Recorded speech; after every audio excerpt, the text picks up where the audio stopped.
Don't worry. You have paperwork? Huh? You have the paperwork? It's on the email. I'm going to forward it to you. Okay. I trust you. The other night, I don't think you were asked about, and this is a little bit off the court, but LeBron was at the game. And I'm thinking to myself that when LeBron was in his first finals appearance, I don't think you even started playing basketball yet. You know, it was 2007. 2007. You obviously notice him. Did you engage with him at all? And not even LeBron. You know you're in the finals when you have, you know, Adele's courtside and the stars are out. You know, thoughts on that and how it hit you? Crazy. Yeah, first time he was in the finals was 2007. I wasn't playing basketball. That's crazy to think about. Yeah, obviously, you know, I know the team is LeBron James. He was sitting right across our bench. Well, I didn't have the chance to engage with him, and you know, I wouldn't engage with him. That's something that I don't do. It doesn't really matter who might be my mother sitting. And of course, I see that I don't engage while I'm playing. I just try to focus as much as possible. And but this is crazy. This is a crazy story. This is not a promo. The night before, I was watching Space Jam on HBO. Yeah, so I was watching Space Jam, you know, and you know, there he goes. This is the courtside sitting. But no, I wasn't able to engage with him in any way. Yeah. Vince in the back. Hey, Giannis, I know you guys like to focus on what's now and not necessarily the past, but how does the last couple of years of the heartbreak and not being able to meet those expectations maybe help you develop some mental toughness to where you guys can come back from deficits in the game or in the series? How do you see that? Do you think that's helped you mature and helped you grow to get to this moment now? For sure. It helped me mature and grow and become more mentally tough. And, you know, it doesn't really matter. This is a playoff game. You know, everything can happen. Like, you know, I remember in the Instagram songs, we were up 2-0 and lost 4 straight.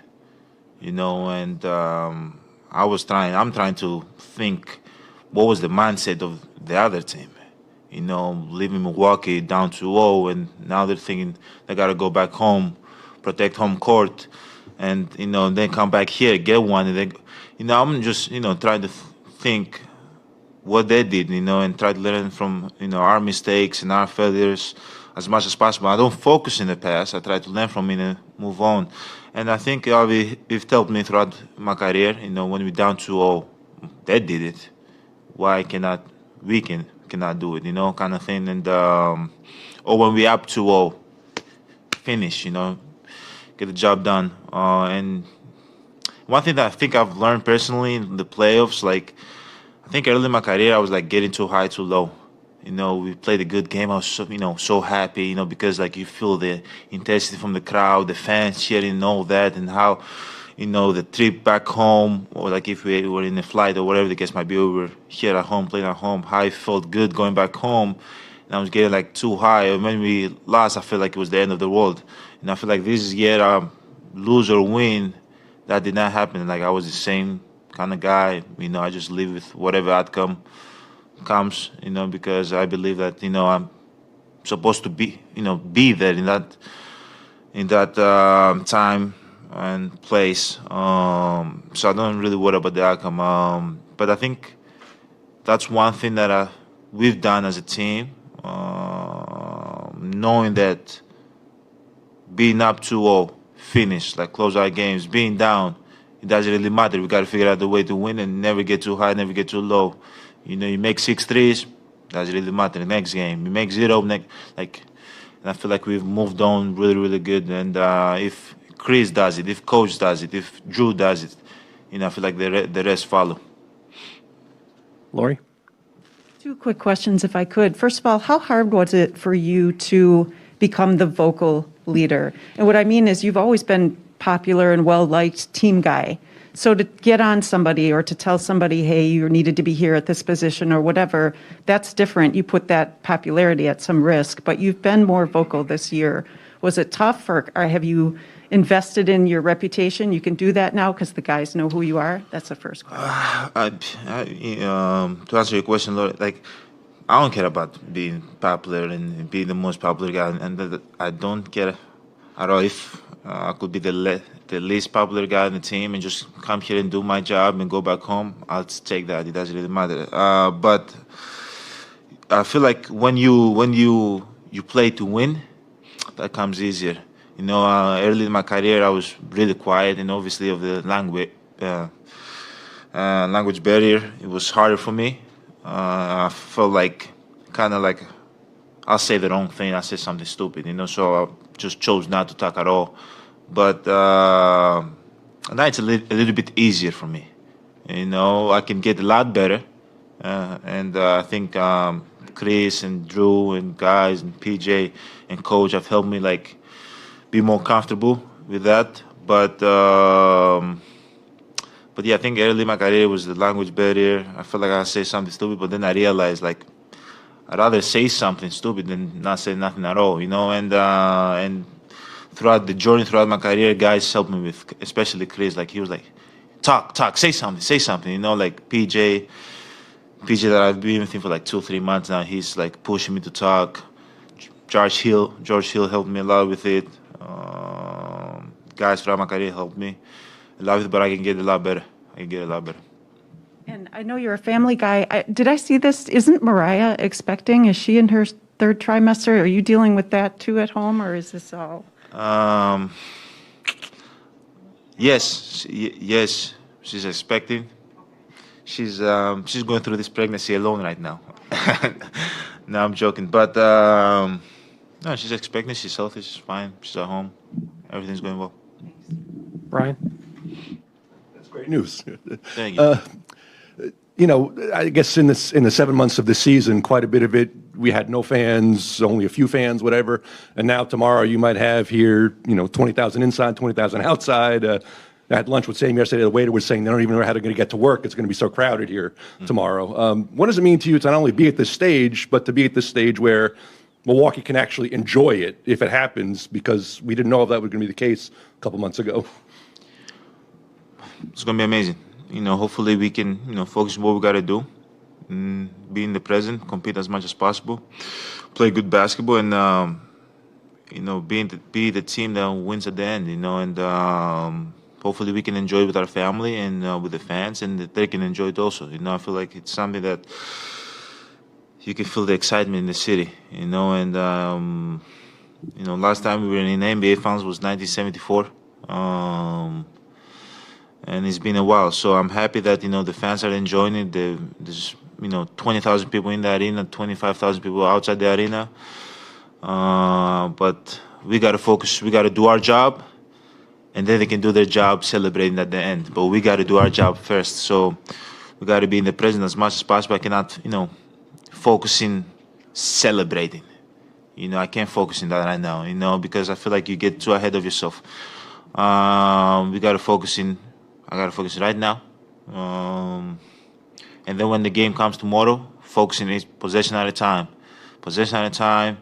As I said, play good basketball, compete as hard as possible, and put ourselves in a position to be able to win that game. That's all you can ask for. And hopefully we win. If we win, great. If we don't, we have one more chance. But if we win, it'd be nice to celebrate with the fans, inside and outside, and with our families, because this is it's something historical that happened in the city. It's happening in the city right now. Tim? Hey, Giannis, two things. First, you just mentioned that you have to try to stay in the moment. You said the same thing after Game 5, but this is a moment you've been talking about for years. How do you... This moment that I'm talking to you right yes, now? always. I know every moment with me is special, but obviously I meant tomorrow. So how do you keep that out of your mind and focus on just playing the game and not thinking about everything else? It's hard. It's hard, man. It's hard because like you work so hard to be, in that moment, which is tomorrow. And it's hard not to get ahead of yourself. But this is the time that you got to be the most disciplined, and that's what I'm going to try to be. I'm going to try to be as disciplined as possible. Don't get too excited. Don't get too pumped up for the game. None of that. I can't play the game right now. The game is tomorrow in, I don't know, at 6 or 9, 8, whatever the time is. Right now, there's nothing I can do about that. So I don't even try to think about that. But it's very hard not to. Like, sometimes you sleep about it, you're dreaming about the game, But this is the time that we have to be disciplined individually. Me, Chris, Coach, Drew, Brooke, all guys, as a team, we got to be disciplined. We can worry about that. We cannot having plans about of celebrating none of that until it's done. And that's the mindset I'm going to have until tomorrow. And when you were answering Vinny's question about the experiences you guys have gone through, you said that your mindset's a little different this year. Before the playoffs, I asked you why this year would be different, and you said, I don't know if it's going to be different, but we're just going to try our hardest and see how it goes. Mm-hmm. What has made because you I was in the moment. Yeah, I know you were, and that's my question is what is different about this year that you have not had those swings in emotion that you did in the past, and you have been able to stay kind of present. We didn't get too high, we didn't get too low. We didn't get too high, we didn't get too low throughout the season. As I said, we were down 0-2. Brooklyn, we came back, we did our job. We're down right now, we came back, did our job. We were down against Atlanta, came back, did our job. We were up against Miami. We went there, we did our job, tried to steal one, then tried to steal second one, and as a team, I feel like throughout the year, we didn't get too high, we didn't get too low. We kept focusing, like building good habits, and I think it comes from, as I said, coach, Chris, Drew, me, to have that mentality, and then he passed down to the whole team, So, we did a really good job. Now, is he going to end up well in the championship? Who knows? But, no matter how he ends up, I'm really proud of this team. Really proud of all the work we've put in. Eric, over here. Hey, I have two for you. I know you enjoy talking about your feelings a lot, but I was going to bring it back to basketball for you. For you, middle of the fourth quarter, you have the ball on the left wing. You beat Aiden to the floor or to the rim, and you sneak in like a right-hand layup and one. I feel like that's a move you've mastered this year, and I'd be curious why you went to that move. It's not a power move. It's a finesse move, and your game is so much about power. I'm curious why you've started to use that.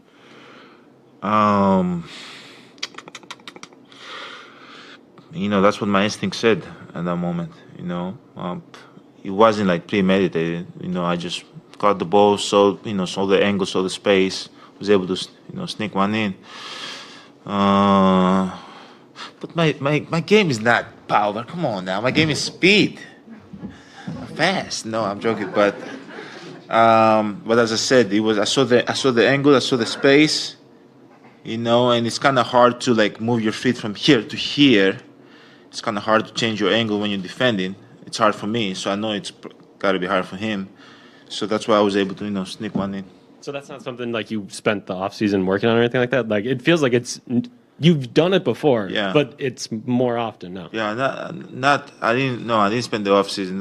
That's like an instinct move. I used to do it probably back in the day more, like work on it more, but I don't work on it as much because now it's almost like it's instinct. Like I don't think about it. Like there's some moves that you like, okay, I'm gonna go there and make this move. You kind of have to work on it, and then it translates to the game. But in that move, it was just, it's just instincts. And then I was going to say, throughout this finals, we've seen multiple like pictures and images of like you hugging Chris or you like leaning on Drew like after a big play. How do you feel like you've gotten better at making this a we journey and not a me journey? Like including everyone in that process. Have to, everybody's a part of this process. I don't think there's been anybody that I've gone through this process by himself and go all the way and win the NBA championship. Like we have to do it together, And I need Chris to be great. I need Drew to be great. I need Brooke, Bobby, all of those guys to be great. But it's just like I feel like you see that more because once you see a team and guys like put everything, like all the effort and compete, and you see how tired they are after games. That's why you kind of like, because they go through this journey with you, like I'm tired, I look next to me, Chris is tired, and Drew is tired, or whatever the case might be, and that's why you kind of like, it's like it's like they're like my brothers, I'm saying, like that's why you want to hug them, put your arm around them, and like, we got this together. We got to keep doing this together until the end, and we're close to the end, So, but that's where you see those moments more and more and more in the playoffs. In the regular season, I always try to stay